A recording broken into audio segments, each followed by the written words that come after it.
world's oldest woman has some salient advice for all of us who hope to live long lives. Stay away from toxic people, to which I say, yes, that is definitely good advice. Now, 115-year-old María Branyas Morera was born in 1907, which blows my mind, and now holds the Guinness World Record for oldest human following the death of Randon earlier this month, who was 118 years old. Now, this woman is a force of nature, the new record holder. She was born in San Francisco on, get this, March 4th, 1907, 1 year after her parents emigrated to America. 8 years later, they decided to return to Spain to settle in Catalonia. Now, unfortunately, her father died of tuberculosis during that journey across the Atlantic back to Spain. Approximately 350 years ago. Geez, honestly, like it was such a pain to travel back then. You can't fly, obviously, so you got to be on a ship. And then a lot of times you contract illness on a ship, and then there aren't great, surgeons on the ship. There aren't, there's a doctor on the ship. There's no captain's dinner on this kind of ship. Yeah, you get what I'm saying? And it was during World War I, so they had trouble navigating the sea lanes because of the war. So they had to dock in Cuba and dock in one other place, and that's where he got sick. And I feel terrible about it, except for the fact that it happened literally over 100 years ago. Okay, yeah. We're talking about history here, and she lived it. She lived it. She lived a lot. I mean, she also was unfortunately injured during that journey and lost hearing in one of her ears. Now, in 1918, the Spanish flu pandemic began sweeping the world. Then, when she was 29, the Spanish Civil War broke out, leaving her with what she has previously summarized as very bad memories. The Second World War followed soon after. Now, even when it came to her marriage, she has an interesting story to share. So she married a doctor in 1931, to which I say, get it, girl. But their wedding day proved to be an eventful one, as after hours of waiting for the priest, the couple was informed that he had unexpectedly died. And she added, well, I don't get it. I'm gonna live 100 more years. Why is he dead? So there was no phone. A car had to go down to this area to look for an available chaplain. And Maria recounted all of this on Twitter. So eventually she got married. There she is as a young woman on her wedding day. Very beautiful in 1931. Okay, so she does have 3 children, 11 grandchildren, and 13 great-grandchildren. She lived in Spain ever since her family made the journey back and has resided in the same nursing home for the past 22 years. She made headlines after she survived a bout of COVID in May of 2020.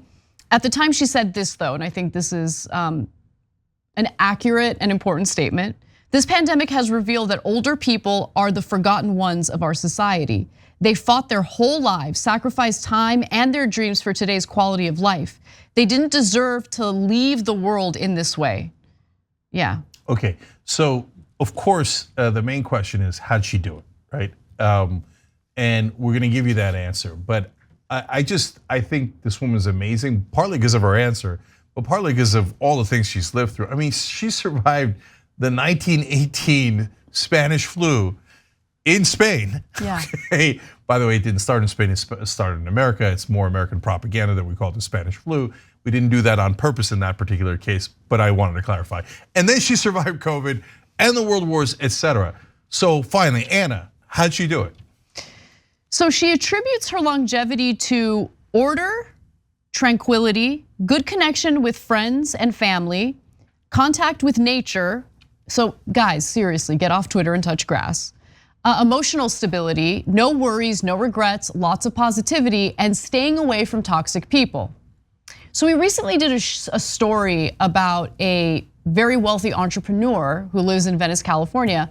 This year alone, and we're still in January, by the way, he has spent $2 million on all sorts of ridiculous snake oil treatments to stay young, and it doesn't seem to be working. So maybe take advice from this woman, because she knows what she's talking about. Enjoy life. Spend time with friends and family, connect with nature. I mean, no worries, no regrets, lots of positivity, and staying away from toxic people. Okay, I like how Anna mentioned that 3 times now. Yeah, Okay, yeah. Here's what I took away from it. One was most of what she mentioned falls under the umbrella of less stress. Now, every medical study shows you stress adds to different ailments that you could have. It sometimes triggers ailments, and sometimes exacerbates ailments, et cetera, et cetera. So when she talks about tranquility, order, no worries, no regrets, emotional stability, lots of positivity, that is all less stress, okay? So that's the most important takeaway. Secondly, family and friends. I actually just did an interview with a Harvard professor who literally wrote the book on happiness. Check it out on the Conversation podcast. And after studying happiness for 84 years, they concluded the #1 secret to happiness, and apparently longevity in this case, is making good connections with family and friends. Yeah, totally. And so, because we're social animals, and that makes us happier to have those good connections and to get rid of the bad connections, the bad toxic friends and acquaintances, et cetera, and reduce your stress. So ironically, what leads to better health is being happy. And so the happier you are, the healthier you are, generally speaking. So I think that's a huge takeaway. The part that's not mentioned by her or the story is she's in Spain. The last person who was the oldest person alive, as Anna mentioned, was 118 years old, and in France. And you see this over and over again in Mediterranean countries. It's because of that olive oil. It is. It's the Mediterranean diet. No, I'm serious. Really? Yeah, no. Look, guys, I'm not into any fad diets, and I'm not doing a Mediterranean diet. I'm not doing any of that. But I don't think it's an accident at all that the Japanese and the Mediterranean countries consistently have the oldest living people, have highest average age of life expectancy, et cetera. Now, the Japanese, obviously not Mediterranean diet, they have a diet, but also a lot based on seafood, right? Right. So do I know the specifics on which kind of sushi or seafood or olive oil you should eat? Of course not. But it's not like you don't have to eat bad food. Japanese food and Mediterranean food is fantastic. You just have to find a right way of cooking it, et cetera. What do we do in America? We fry the living crap out of everything. And of course, granted, I love it, don't get me wrong, okay? But there is a healthier way to eat and there's a healthier way to live. And the #1 thing you gotta do is relax, okay? Don't stress yourself out so much. It's gonna be okay. If you're worried about getting sick or dying or all these things happening, they're more likely to happen. That's the great irony. How do we do that with what we do for work? That's a much longer conversation. Yeah, I mean, look, not to bring up something awful in this story about a wonderful woman, but the police brutality story we talked about today, right? Watching someone get beaten to death as he's calling for his mother. How do you just see that kind of stuff and deal with that kind of content every day? And everything's great. Like, no, it's so hard. So anyway, my point in bringing that up is it's easier said than done. And I'm bringing that up in our context with what we do, but there's so many stressful jobs out there. That's the problem. It's work. Work is the problem.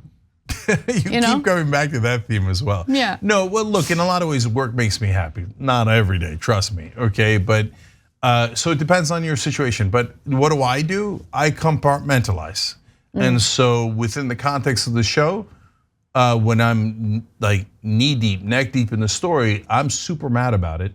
And that anger is authentic, but it also helps. It helps, first of all, it helps me vent.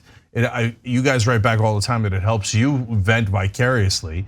But more importantly, just for the sake of the country, we have to have people who are pissed about it to drive action to make a difference. Because what isn't helping is the Anderson Coopers of the world just going, okay, and then we have this video and it's terrible. Oh, we're so calm about it, it's no big deal. He doesn't say it's no big deal, but everything about him screams it's no big deal, it's normal, right? And I don't mean to pick on Anderson Cooper, it's true of all the cable news anchors on MSNBC and CNN, all of your local news anchors. It's so inauthentic. So for me, that venting is helpful in several different ways that I just explained. But when I go home, I cut it off and I focus on my family, I focus on other things that bring me joy, like tidying up. Okay, Which, or by the perhaps way, it eating. actually does bring me joy. Like, I love cleaning. Oh, for you, Yeah. it actually does, yes. Oh, yeah. For me, no, not as much. What brings me joy is delicious food, But that too. I like preferably fried.